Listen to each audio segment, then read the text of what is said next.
Wow. In this episode of DataFramed, a DataCamp podcast, I'm speaking with Wes McKinney, creator of the Pandas project for data analysis tools in Python and author of Python for Data Analysis, among many other things. Wes and I will talk about data science tool building, what it took to get Pandas off the ground, and how he approaches building human interfaces to data to make individuals more productive.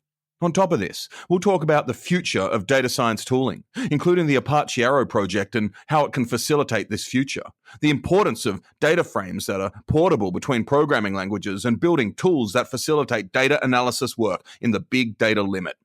Pandas initially arose from Wes noticing that people were nowhere near as productive as they could be due to a lack of tooling, and the projects he's working on today, which we'll discuss, arise from the same place and present a bold vision for the future. Wes also makes clear that Pandas is not a one-human show, and when people thank him for his work, he reminds them to thank Jeff Reback, Joris Vandenboscher, Philip Cloud, and Tom Augsburger, along with the other Pandas core developers that have really been driving the project forward over the last 5 years. I, for one, want to thank all of them. Finally, and not to give too much away, we'll also discuss the challenges of open source software development and how Wes is approaching funding and resourcing OSS with his most recent venture, Ursa Labs. Find out all this and more, including how much of Pandas was developed in a small East Village apartment that Wes may or may not have cohabitated with mice. Well, I can't give too much away. This is just the opening monologue. I'm Hugo Bowen-Anderson, a data scientist at DataCamp, and this is DataFramed. Welcome to DataFramed, a weekly DataCamp podcast exploring what data science looks like on the ground for working data scientists and what problems it can solve. I'm your host, Hugo Bowen-Anderson. You can follow me on Twitter at Hugo Bowen and DataCamp at DataCamp. You can find all our episodes and show notes at datacamp.com/community/podcast. Listeners, as always, check out the show notes for more material on the conversation today. I've also included a survey in the show notes and a link to a form where you can make suggestions for future episodes. I'd really appreciate it if you take the survey so I can make sure that we're producing episodes that you want to hear. Now, back to our regularly scheduled programming in Python. Hi there, Wes, and welcome to DataFramed. Thank you. Thanks for having me. Great pleasure to have you on the show, and I'm really excited to have you here today to talk about open source software development, to talk about your work at Ursa Labs, Apache Aero, a bunch of other things to do with tool building. But first, I'd like to find out a bit about you. Perhaps you could open by telling me what you're known for in the data community. Sure. Yeah. I mean, I'm best known for being the original author of the Python Pandas project, which I understand that a lot of people use. So I started building that as a closed source library a little over 10 years ago, and I've been working on a lot of different open source projects for the Python data science world and beyond. I also wrote a book called Python for Data Analysis, which is now in its second edition, and I think that's become a pretty ubiquitous resource for people that are getting into the field of data science and are wanting to learn how to use Pandas and get their feet wet with working with data. And congrats on the second edition. That was in the past year or so that was released, right? Yeah, it was at the end of, it was just about a year ago, the end of 2017. And how did you get into data science tool building originally? Because I'm aware that your background wasn't in CS per se. Right. I was a mathematician, so I studied pure math at MIT. I did a little bit of computer science. I had some exposure to the world of machine learning in that I was aware that it existed, but MIT didn't have a statistics program, so data analysis and statistics wasn't very familiar to me when I was entering the working world. And I got a job at an investment manager called AQR Capital Management, which is based in Greenwich, Connecticut. And there were a number of MIT grads that had gone to work there. And some of them were math majors, and they kind of sold me on the idea of getting experience with applied math. And then maybe I would go back to grad school later on. And I found that in my job there, that rather than doing very much applied math, that I was really doing a lot of data munging. So I was writing SQL, I was using Excel. And really, I just found that I wasn't as productive and efficient working with the data as I felt like I should have been. And part of it was like, well, okay, I'm just starting out my career. I'm 22 years old. What do I know? But if I looked around at even at people who were a lot more senior to me and a lot more experienced, and it seemed like they weren't very productive either. And they were spending a lot of time, obviously their skill with Excel and Excel shortcuts and so forth, keyboard shortcuts, was a lot better than mine. But still, it seemed like there was just something missing to kind of working with data.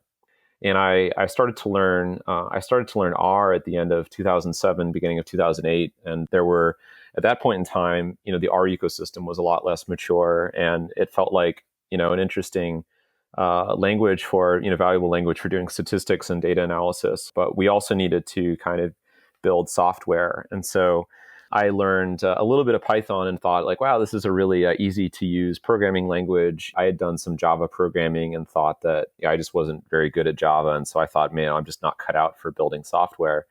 But I decided to have a tinker with building some data manipulation tools in Python. That was March, April 2008. And, just went down the rabbit hole from there. And once I had made myself more productive working with data, I started evangelizing the tools I was building to my colleagues.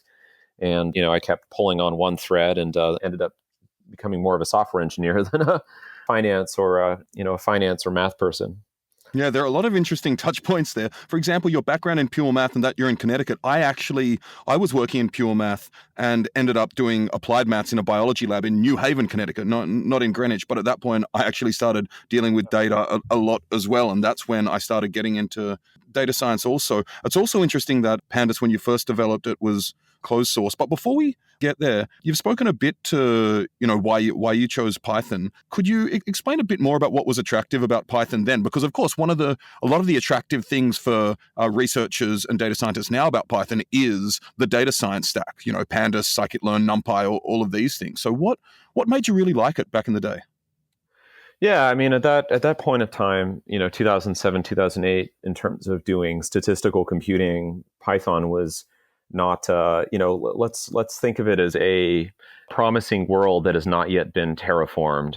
So I think that there were kind of the nuts and bolts of a really interesting environment. I learned about the IPython project and said, okay, here's a really nice interactive shell where you can plot things, and it has tab completion and really basic interactive affordances that really help out a lot.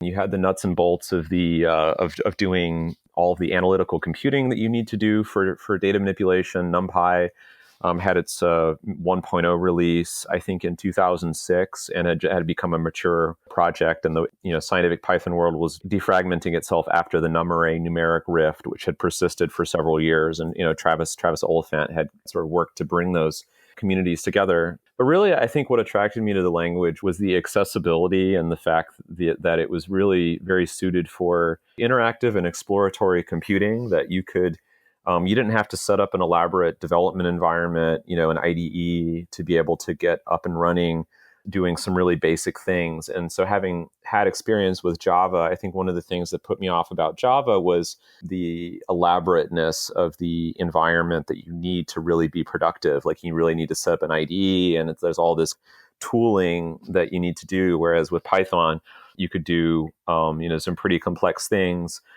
with a few lines of code in a text file, and then you run the script. So that kind of like interactive scripting feel of doing exploratory computing was really compelling to me at the time. But obviously, Python was missing a lot of tools, and so it was a bit daunting to start the process of building some of those tools from scratch.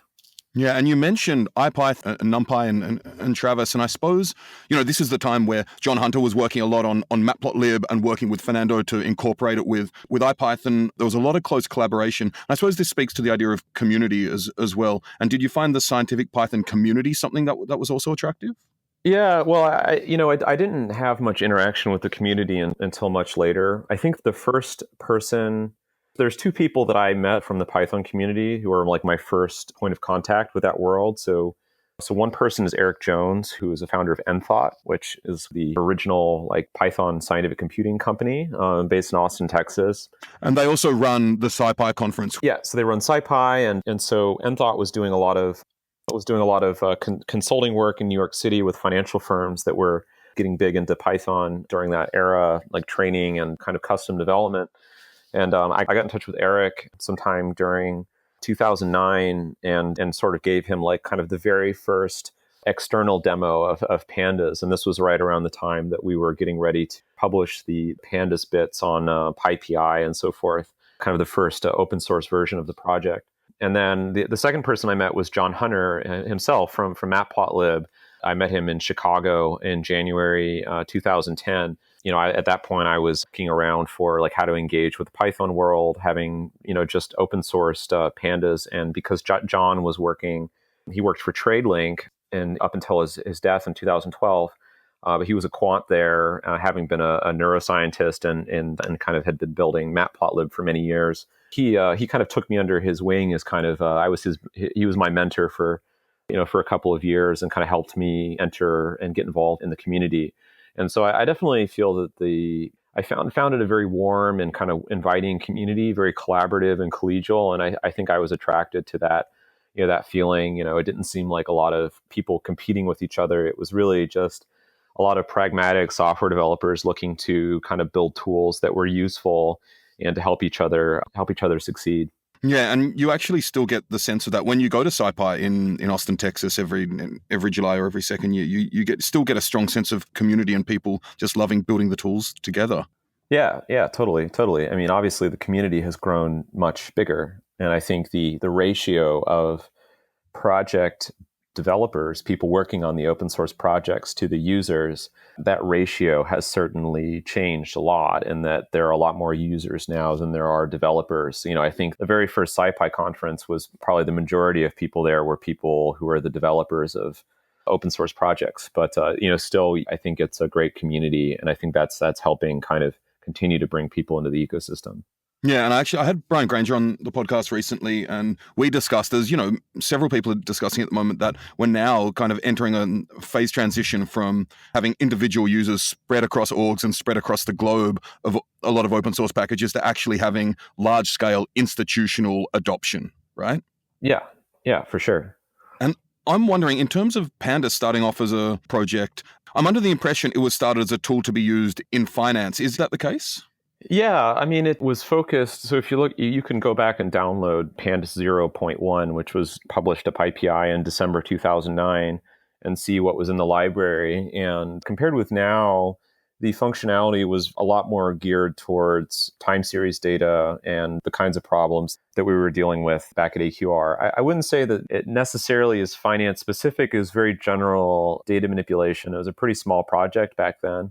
But it was just about dealing with tabular data, dealing with messy data, data munging, kind of data alignment, essentially kind of all those like kind of really basic wrangling and data integration problems. It wasn't really until 2011, 2012 that the project got built. Like I built the project out and created a more comprehensive set, relational algebra facilities. Like it didn't have complete joins, like all the different kinds of basic joins until 2011. So its feature set was certainly skewed by the use cases that we had in front of us back at AQR. And how did you get the project off the ground? I know that's a relatively ill-formed question, but just in terms of hours and people and resources. Well, you smelt metal or you forged weapons. You have to get the crucible really, really hot. So we open sourced the project at the end of 2009, and I think we had deliberated kind of whether or not to open source it all for about 6 months or so. And ultimately, powers that be decided that we would open source Pandas and sort of see what would happen. I gave my very first talk about Pandas, which you can still find online at PyCon 2010 in Atlanta, and it was about the subject of the talk was about using Python in quantitative finance. But the project didn't really go anywhere after that. So it was hosted on Google Code. This was, GitHub existed, but it was kind of a Ruby thing at that time.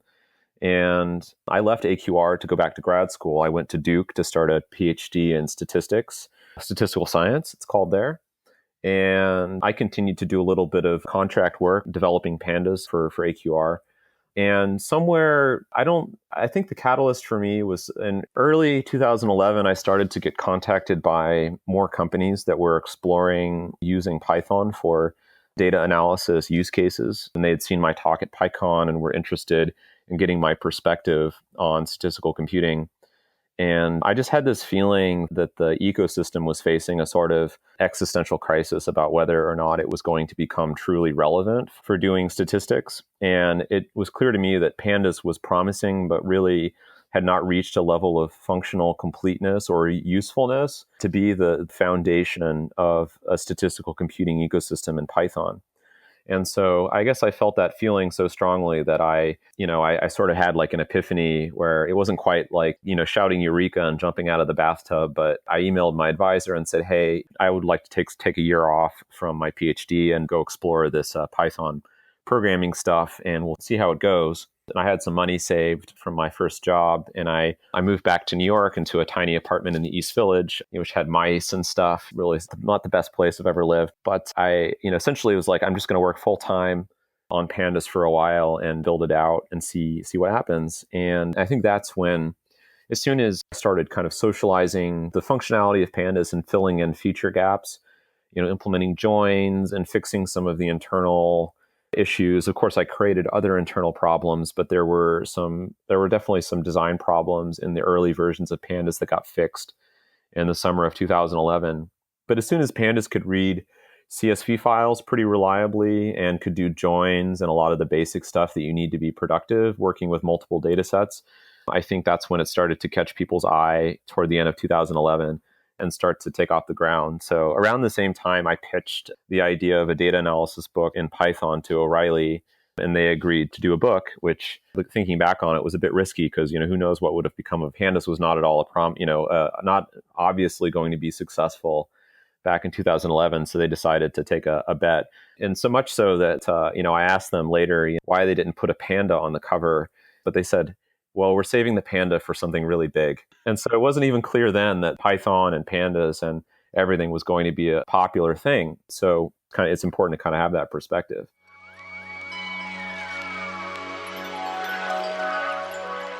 We'll jump right back into our interview with Wes after a short segment. Now it's time for a segment called Data Science Best Practices. I'm here with Ben Skranker, an independent data science consultant. Hi, Ben. Hey, Hugo. It's great to be back. So, what are we discussing this week? Well, do you need to explain or to predict? What do you mean? Bremen has this must-read paper called Statistical Modeling, the Two Cultures. He discusses that there are two modeling approaches, the algorithmic modeling culture and the data modeling culture. By algorithmic modeling, he means that the machine learning approach, which has largely been developed by computer scientists. He contrasts this with the data modeling culture, which views data as stochastic and worries about modeling the data generating process.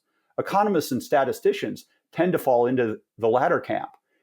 Bremen argues that machine learning is dominant in terms of performance, accuracy, and ease of use. Is that all there is to it? If only life were that easy. For a large class of problems, he is right, and traditional data modelers are rushing to adopt these methods. But the algorithmic approach fails for another large class of problems, those where you need to explain the problem, i.e. to understand a causal connection.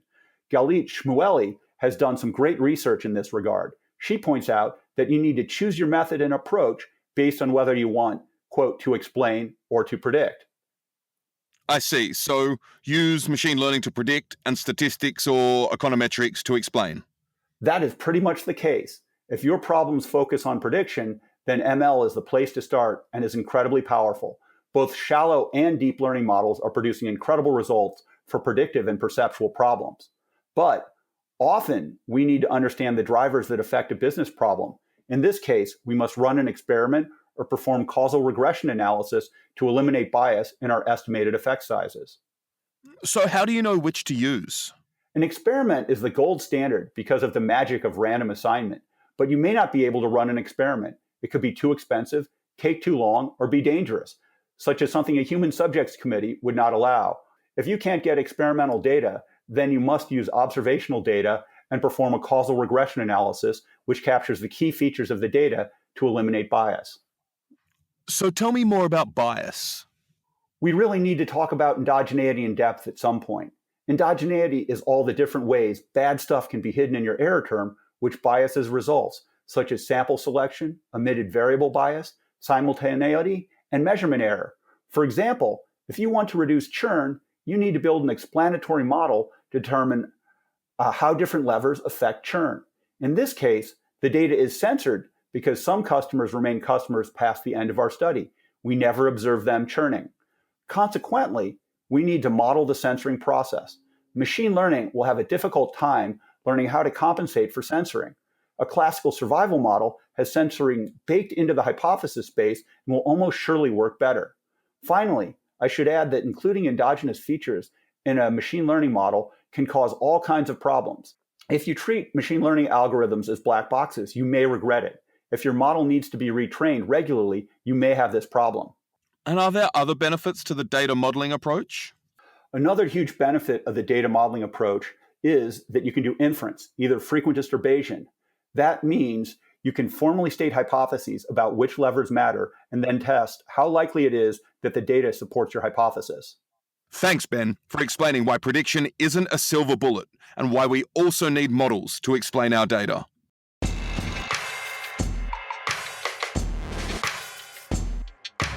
After that interlude, it's time to jump back into our chat with Wes McKinney. So when living in the East Village, supporting yourself to build out the package, did you have any inkling that it would achieve the growth and wide-scale adoption that it has? Not really. I mean, I believed that, I mean, obviously I had the belief that Python ecosystem had a lot of potential and that projects like Pandas were necessary to help the language and the community realize the potential. Like, I think there was a lot of computational firepower in the NumPy world and all the tooling, Python, and tools for interoperability with native code. And so I just wanted to help realize that potential, but I didn't really have a sense of where to go. There were some other significant kind of confluence of things that happened, particularly when you consider the development of stats models and scikit-learn, which brought meaningful analytical functionality to Python. Like, I think if Pandas, really the big thing that made Pandas successful was the fact that it could read CSV files reliably. And so it became like a first port of entry for data into Python and for kind of data cleaning and data preparation. And so if you wanted to do machine learning and scikit-learn, or you wanted to use stats models for statistics and econometrics, you needed to clean data first. And so using Pandas was the obvious choice for that. But it wasn't obvious. And, I recruited a couple of my former colleagues from AQR, Adam Klein and Chang She, to work with me on Pandas. And we explored starting a company around financial analytics in Python powered by Pandas. But we were focused on building out Pandas as an open source project kind of while we explored kind of that startup idea. Ultimately, we didn't pursue that startup, but it was clear that by mid-2012 that we'd sort of crossed the critical horizon of people being interested in Python as a language for data analysis. And since then, you've found certain institutions which have employed you in order to work on Pandas, right? I wouldn't say that. Outside of my time at AQR, when I was building Pandas kind of initially, I've never been employed directly to work on Pandas. I started a company called DataPad with Chang She. And so it was a venture-backed company, and we were building a visual analytics product that was powered by Pandas and other Python. The DataPad was acquired by Cloudera at the end of 2014. And so Chang and I landed there to work on, and my role at Cloudera was to look holistically at the big data world and figure out how to forge a better path for Python and data science tools in general in the context of the big data world. So that's the Hadoop ecosystem and Spark and kind of all the technology that was largely Java-based, which had been developed since 2006 or 2008. And so, but I wasn't working on Pandas in particular at that point. And I sort of had taken stock of the structural and kind of infrastructural problems that Pandas had. I gave a talk at the end of 2013 at PyData in New York. The title of the talk was Practical Medium Data Analytics in Python. And the subtitle of the talk was 10 Things I Hate About Pandas. I remember. So I had this kind of in the background, this feeling that Pandas was built on a fantastic platform for scientific computing and numerical computing. So if you're doing particle physics or HPC work in a national lab with a supercomputer, Python is really great. And that's how the ecosystem developed in the late 90s, early 2000s. But for statistical computing and big data and analytics, the fact that like strings and categorical data wasn't a first-class citizen in that world made things a lot harder. Missing data was not a first-class citizen. And so there were a lot of problems that had accumulated. And so at that point, I started to look beyond Pandas as it was implemented then into kind of how we could build technology to advance the whole ecosystem and beyond the Python world as well. So I think a through line in this is really encapsulated by a statement you made earlier, which is you want to build technologies and tools that are truly relevant for doing statistics or working with data. And I know as a tool builder, you're committed to developing human interfaces to data to make individuals more productive. And I think that actually provides a really nice segue into a lot of what you're thinking about now, in particular, the Apache Aero project. So I'm wondering if you can tell me about Apache Aero and how you feel it can facilitate data science work. Yeah, so I got involved in what became the Apache Aero project, as part of my work at Cloudera. So one problem that had plagued me as a Python programmer was the fact that when you arrive at foreign data and foreign systems that you want to plug into, whether those are other kinds of ways of storing data or accessing computational systems, that we were in a position of having to build custom data connectors for Python, for Pandas, or kind of whatever Python library you're using. And so I felt that we were losing a lot of energy to building custom connectors into all of these different things. And this problem isn't unique to Python. So if you look at all of the number of like different pairwise adapters that are available to convert between one data format and another, or serialize data from one programming language to another programming language. So sharing data was something that had caused me a lot of pain. And also sharing code and algorithms was a big problem. So the way that Pandas is implemented internally, it has its own custom way of representing data that's layered on top of NumPy arrays.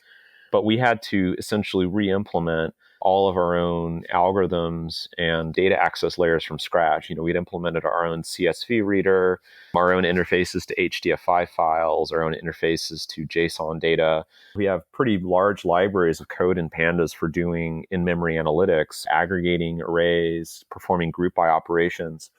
And if you look across other parts of the big data world, you see the same kinds of things implemented in many different ways in many different programming languages. In R, you have the same thing, many of the same things implemented in R.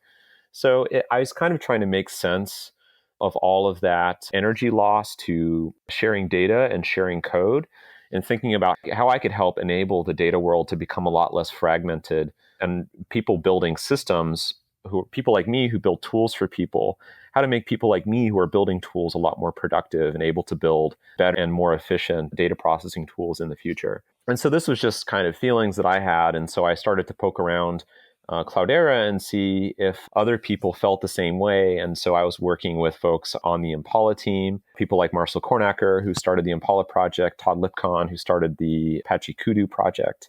It's now Apache Impala, joined the Apache Foundation. So, there were a lot of people at Cloudera that essentially agreed with me. And we sort of thought about like what kind of technology we could build to help improve interoperability. And we sort of centered on the problem of representing data frames and tabular data. And as we kind of looked outside of Cloudera, we saw that there were other groups of developers who concurrently were thinking about the exact same problem. So we bumped into folks from the Apache Drill project, which is a SQL on Hadoop system. And they were also thinking about the tabular data interoperability problem, like how can we move around tabular data sets and reuse algorithms and code and data without so much conversion and energy loss.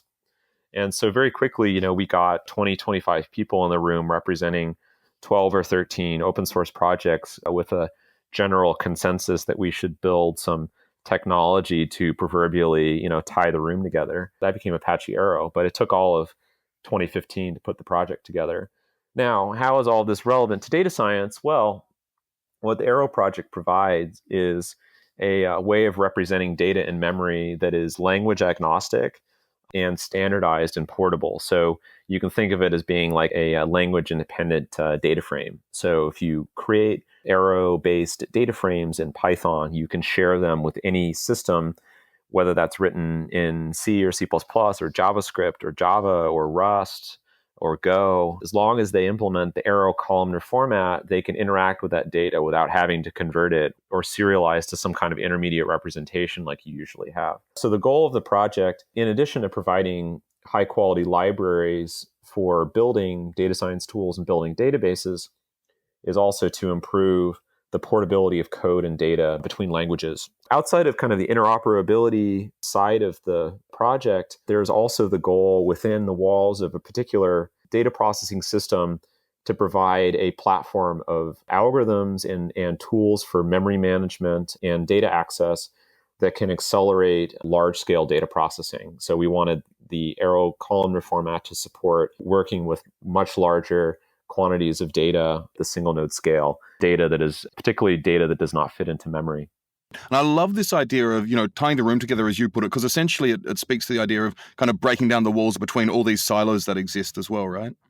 Yeah, no, I think if you look across, and just within the data science world, even though functionally we're solving many of the same problems, like there's very little collaboration that happens between the communities, whether collaborating at the software design level or at the code level.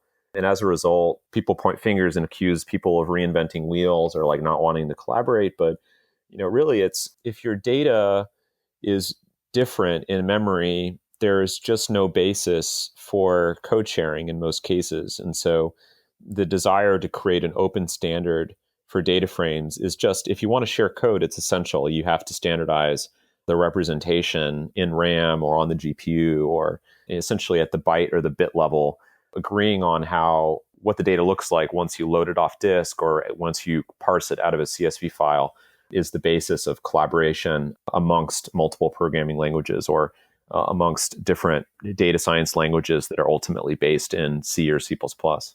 Yeah, I remember actually Fernando Perez spoke to this as well in his keynote, where you also keynoted at the inaugural JupyterCon, saying we welcome so many contributions, but we need to agree on some things, right? And these are certain things that we've all agreed upon. So if you're going to contribute, let's build on these particular things.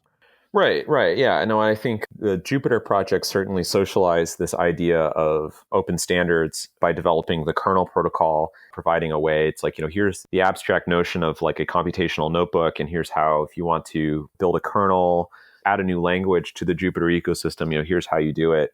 And, that certainly has played out, beautifully with, I think it's like over 40 languages have kernel implementation for Jupyter. But I think in general, I think people are appreciating more the value of having open standards that are community developed and that are developed on the basis of consensus and where there's just like kind of broad buy-in. It's like one developer or one sort of isolated group of people building some technology and then trying to get people to adopt it. So I think Jupyter is unique in the sense that it started out in the Python world, but I think it's there, they set out with the goal of embracing a much broader community of users and developers, and that's played out in really exciting ways. I really like the descriptions you gave and kind of the inspiration behind the Aero project. In particular, the need for interoperability, the importance of these portable data frames. I don't want to go too far down the rabbit hole. I can't really help myself, though. I'd like you to speak just a bit more to kind of your thoughts behind the challenge of working in the big data limit. For example, that we have computers and hard drives that can store a lot of stuff, but we don't actually have languages that can interact with unless we parallelize it, right? Right. So a common thing that I've heard over the years from people who say, Wes, like I just want to write Pandas code, but I want it to work with big data. It's a complicated thing because the way that a lot of these libraries are designed, the way that Pandas is designed, and a lot of libraries that are similar to Pandas, it's the implementation and kind of the evaluate, like the computational model, like when computation happens, like what are the semantics of the code that you're writing. There's a lot of built-in assumptions around like the idea that data fits in memory and that, when you write A plus B, that like A plus B is evaluated immediately and materialized in memory. And so if you want to scale up computing to data frame libraries, you essentially have to re-architect around the idea of deferred evaluation and essentially defining kind of a rich enough algebra or kind of intermediate representation of analytical computation where you can actually use a proper query engine or a query planner to execute operations And so really what is needed is to make libraries like Pandas internally more like analytic databases. And if you look at all the innovation that has happened in the analytic database world over the last 20 years with columnar databases and things that have happened in the big data world, very little of that innovation in scalable data processing has made its way into the hands of data scientists. So really, one of my major goals with my involvement in the Aero project is to provide the basis for collaboration between the database and analytic database world and the data science world, which is just not something that's happened before. Ultimately, the goal is to create like an embedded analytic database that is language independent and can be used in Python, can be used in R, that can work with much larger quantities of data. But it's going to take like a different approach in terms of the user API, because I think this idea of like magically retrofitting Pandas or essentially retrofitting Pandas with the ability to work with hundreds of gigabytes of data or terabytes of data, I hate to say it's a little bit of a pipe dream. I think it's going to require some breaking changes and some different approaches to the problem. That's not to say that Pandas is going away. I mean, Pandas is not going anywhere, and I think certainly is occupying the sweet spot of being like kind of the ultimate Swiss Army knife for data sets under a few gigabytes. So does this conversation relate to the murmurings we've heard of a potential Pandas 2 in the pipeline? Yeah. So I think at the end of 2015, I started a discussion in the Pandas community. And so just FYI, I think people, are often thanking, I see people out in the community, they're like, Wes, thanks so much for Pandas. I have to remind them like to go out of your way and thank Jeff Reback and Joris van den Bosch and Philip Cloud and Tom Augsburger and the other Pandas core developers that have really been driving the project forward over the last 5 years. I haven't been very involved in the day-to-day development since sometime in 2013. But at the end of 2015, I started spending some more time with the Pandas developers. Said, been building this project it's 7 years, it's a little over 7 years old, the code base. Are there things that we would like to fix? Like, what are we going to do about the performance and memory use and scalability issues? I can't remember. I don't think at that point, I don't know that Dask DataFrame existed. And so Dask has provided kind of an alternative route to scaling Pandas by using Pandas kind of as is, but essentially re-implementing Pandas operations using a Dask computation graph. But looking at the kind of single node scale, kind of the in-memory side of Pandas, we sort of looked at, what we'd like to fix about the Pandas internals. And that was what, we described as the kind of Pandas 2 initiative. And around that time, we were just getting ready to kick off the Apache Aero project. And so I wouldn't say that we reached kind of like a fully baked, game plan in terms of how to create a quote unquote Pandas 2, but I think we reached some consensus that we would like to build an evolved DataFrame library that is a lot simpler in its functionality. So shedding some of the baggage of multi-indexes and some of the things in Pandas that can be a bit complex and also don't lend themselves very well to out of core, on like very large, don't fit into memory data sets, but to something that's focused on dealing with the very large data sets at a single node scale. So large out of core, just big data sets on a laptop.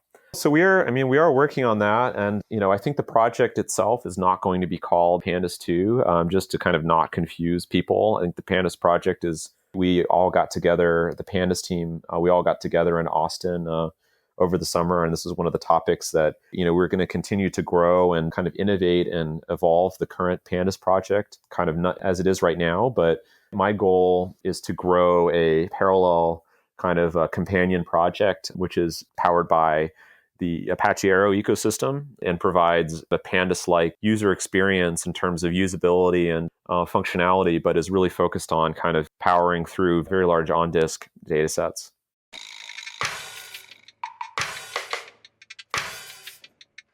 We'll jump right back into our interview with Wes after a short segment. Let's now dive into a segment called Studies in Interpretability.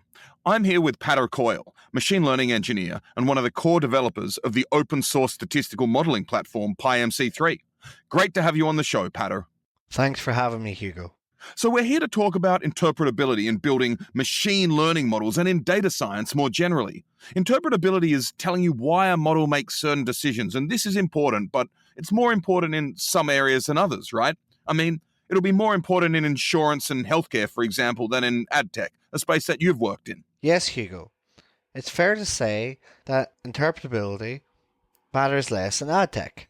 The cost of showing a wrong ad is very different to, say, the cost of mispricing an insurance policy. Can you speak to this a bit more from your perspective? Yeah, so in ad tech, the models I worked on largely involved lots of clever feature engineering. And the deployed models were really logistic regression, due to the fact that they are easy to parallelize. So in ad tech, we care more about things like predictive accuracy, because that's tied directly to the economic impact. We don't care as much about explaining the model to internal customers or regulators. I mostly agree. However, you could imagine an algorithm that shows wealthy teenagers ads for colleges, but shows minorities ads for bail bondsmen. Having said that, in finance and insurance, being able to explain models matters a lot, right? Right. The cost of a mistake in credit risk models is very high. You've loaned, for example, to a customer or client who defaults. I think that as we see more applications of AI or ML in insurance, healthcare, and other regulated industries, we need to be more mindful of that. So, can you comment on some work you've seen in those industries? Well, sadly, some of the best work I've seen has been under a non-disclosure agreement, or NDA. One example I saw was a model for predicting credit risk for loans. The model itself was a random forest with LIME on top of it. For those of you who don't know, LIME stands for Locally Interpretable Model Agnostic Explanations. And LIME is basically a toolbox that allows you to get explainable outputs from your black box models. In the credit risk model case, it was easy to build a framework for handling customer requests in regards why they were flagged up as at risk of default. And it was able to convert that information into actionable information, such as pay off your credit card debt or pay off your student loans. And how about in insurance? Well, basically, insurance companies have to allocate reserve capital to compensate for future losses. There's a lot of historical work in the actuarial community, but it's quite mathematically basic. McKinney leveraged newer techniques and using programming languages like R and Stan to compute a loss ratio. That is the total amount that will be lost by the insurance company to future claims. This is a great example of where a better modeling approach can help you better understand your risk. A more complicated model is worth it in this case, since the use case involves so much risk and so much capital. This model was interpretable. For example, one could see the naturally incorporated uncertainty in the posterior distribution. Business knowledge was also incorporated. Furthermore, there was increased confidence in the model, and the explicit statement of assumptions improved interpretability. Therefore, it is clear that this modeling approach can be a useful addition to our toolbox, and also can provide insights that traditional machine learning methods can't provide. For users who'd love to learn more about these Bayesian techniques, then I recommend Mix Resources. Search for Loss Curves case study on the Stan Case Studies website, or my course on probabilistic programming is also excellent. That's called Probabilistic Programming Primer. Thanks for speaking today, Patter. Anything I can do to help the listeners.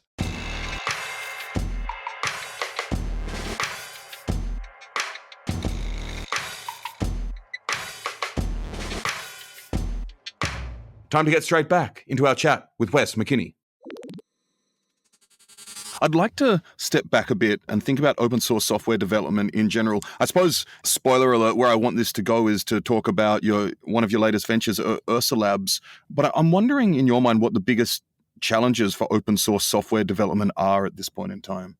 Well, we could have a whole podcast just about this topic. And of course, it depends on the stage of a project and all of these.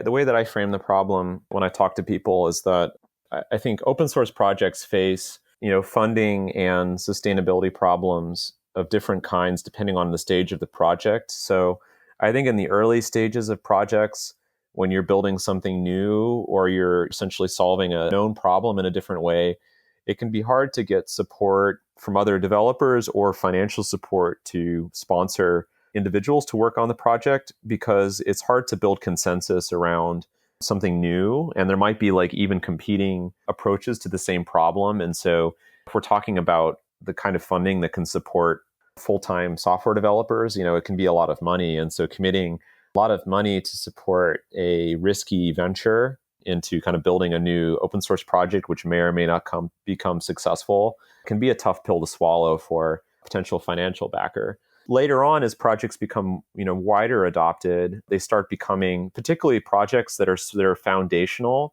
and you can call them, like, I think the popular term is like open source infrastructure. There was a report, so Nadia Iqbal wrote the report called Roads and Bridges about kind of open source infrastructure with the Ford Foundation.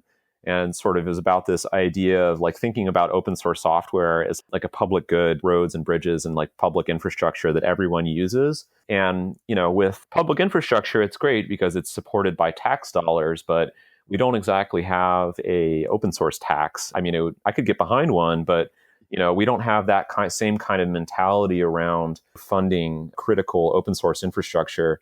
And I think that as projects become really successful and they become something that people can't live without, they end up facing the classic tragedy of the commons problem, where people feel like, well, they derive a lot of value from the project, but because everyone used this as a project, they don't want to foot the bill of supporting and maintaining the software project. So whether you're on the early side of a project or the late, in the early stage or a late stage, I think there's different kinds of funding and sustainability challenges. And in all cases, I think open source developers end up, particularly as projects become more successful, you end up quite overburdened and, a burnout risk. And I know I've experienced a burnout many times, and many other open source developers have experienced periods of significant burnout.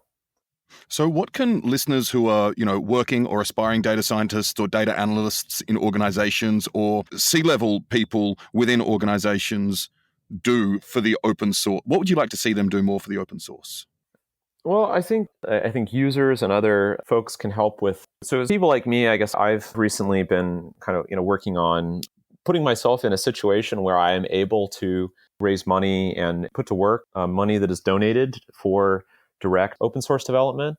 And I think the best way a lot of people can help is by selling the idea of supporting, and either through development work or through direct funding, supporting the open source projects that you rely on. So I think a lot of companies and a lot of developers are passive participants in open source projects. And so finding a way to contribute, whether it's through money or time, it is difficult because many open source projects, particularly ones that are systems related to infrastructure, they don't necessarily lend themselves to casual, quote unquote, casual contribution. So if it's your 5% project or your 20% project, it can be hard as an individual to make a meaningful contribution to a project, which may have a steep learning curve or just require a lot of intense focus. And so I think for a lot of organizations, the best way to help projects can be to donate money directly. So I think this provides a nice segue into your work at Ursa Labs. I'd love for you to just give us a rundown of Ursa Labs, and in particular, how it frames, the challenges of open source software development. Yeah, so Ursa Labs is an organization. I partnered with Hadley Wickham from the R community and R Studio to found Ursa Labs earlier this year. The kind of raison d'etre of Ursa Labs was to build shared infrastructure for data science, in particular, building out the Aero ecosystem, the Apache Aero ecosystem, as it relates to data science, and making sure that we have high quality, consistent support for all of that new technology in the Python and R world and beyond, and improving interoperability for data scientists that use all of those programming languages. But the particular logistical details of Ursa Labs is that we wanted to be able to effectively put together an industry consortium type model where we can raise money from corporations and use that money to hire full-time open source developers. So at the moment, Ursa Labs is being supported by R Studio, by 2 Sigma, where I used to work right up until the founding of Ursa Labs. And it's now being funded by NVIDIA, the makers of graphics cards. And so we're, working actively on bringing in more, sponsors to build a larger team of developers.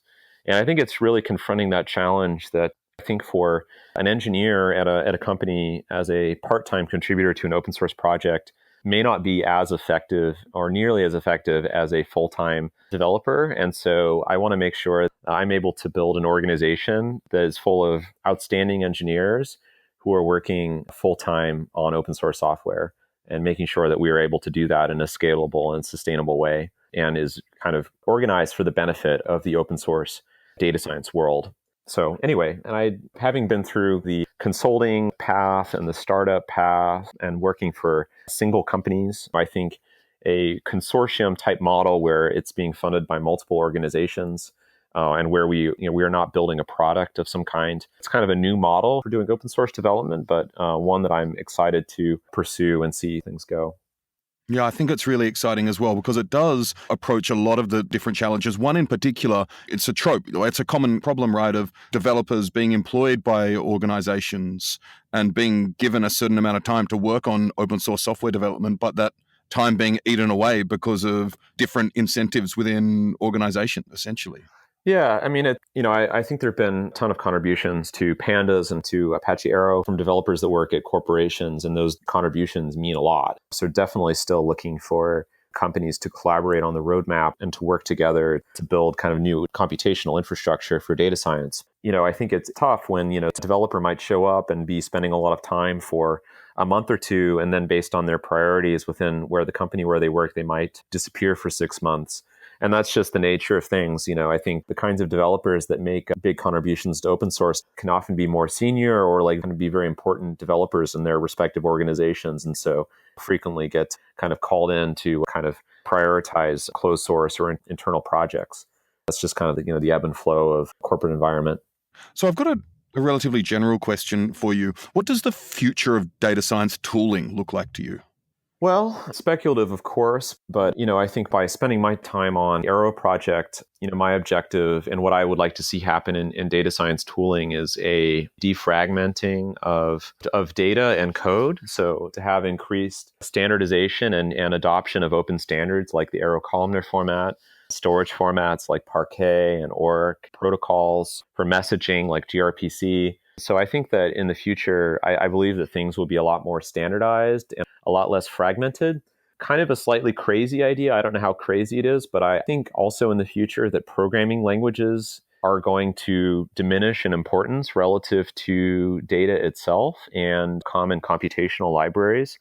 This is kind of a self-serving opinion, but I do think that if to be able to leave data in place and to be able to choose the user interface, namely the programming language that best suits your needs in terms of interactivity or software development or so forth, that you can use multiple programming languages to build an application, or pick the programming language that you prefer, while utilizing common libraries of algorithms, common query engines for processing that data. And so I think we're beginning to see kind of murmurings of this defragmentation happening. And I think the Aero project is kind of kick along this process and socialize the idea of what a more defragmented and more consistent user experience for data scientists, what that might look like. That's a very exciting future. So my last question for you, Wes, is do you have a final call to action for our listeners out there? Yeah, I would say my call to action would be to find some meaningful way to contribute to the open source world, whether it's sharing your ideas or sharing your use cases about what parts of the open source stack are working well for you, or what parts you think could serve you better. If you are able to contribute to projects, whether through discussions on mailing lists or GitHub, or commenting on the roadmap or so forth, that's all very valuable. I think a lot of people think that code is the only real way to contribute to open source projects, but actually, I spend a lot of my time is not writing code, it's reviewing code and kind of steering discussions about design and roadmap and feature scope. And I think the more voices and the more people involved to help build consensus and kind of help prioritize the work that's happening in open source projects helps, make healthier and more productive communities. And if you do work in an organization that has the ability to donate money to open source projects, I would love to see worldwide corporations effectively tithing a portion of profits to fund open source infrastructure. I think if corporations gave, a fraction of 1% of their profits to open source projects, the funding and sustainability crisis that we have now would essentially go away. And obviously, I guess that might be a lot to ask, but I can always hope. So I think corporations can lead by example. And certainly if you do donate money to open source projects, you should make a show of that and make sure that other corporations know that you're a good citizen and you're helping support the work of open source developers. I couldn't agree more. Wes, it's been an absolute pleasure having you on the show. Thanks, Hugo. It's been fun.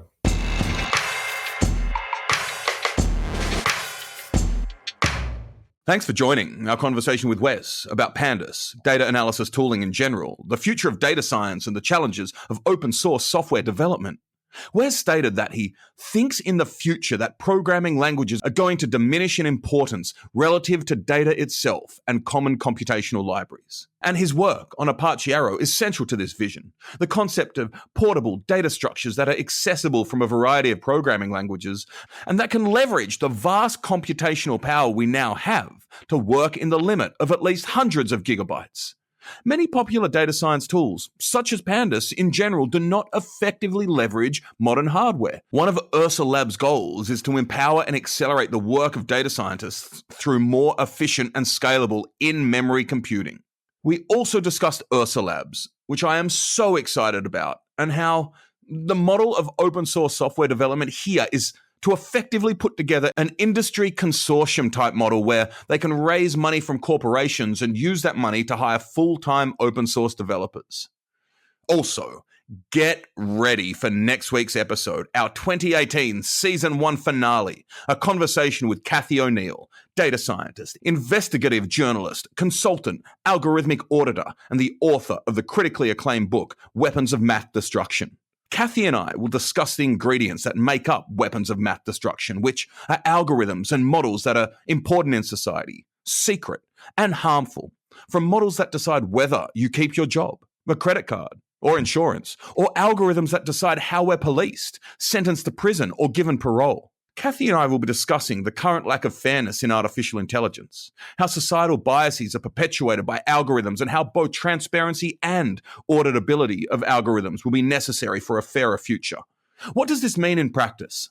Join us next week to find out. As Kathy says, fairness is a statistical concept. It's a notion that we need to understand at an aggregate level. And moreover, data science doesn't just predict the future, it causes the future. You'd best tune in for this, our final episode of Season 1 of DataFramed. I didn't intend for that to sound threatening, but it came across. So I'm your host, Hugo Bown Anderson. You can follow me on Twitter at Hugo Bown and Datacamp at Datacamp. You can find all our episodes and show notes at datacamp.com/community/podcast.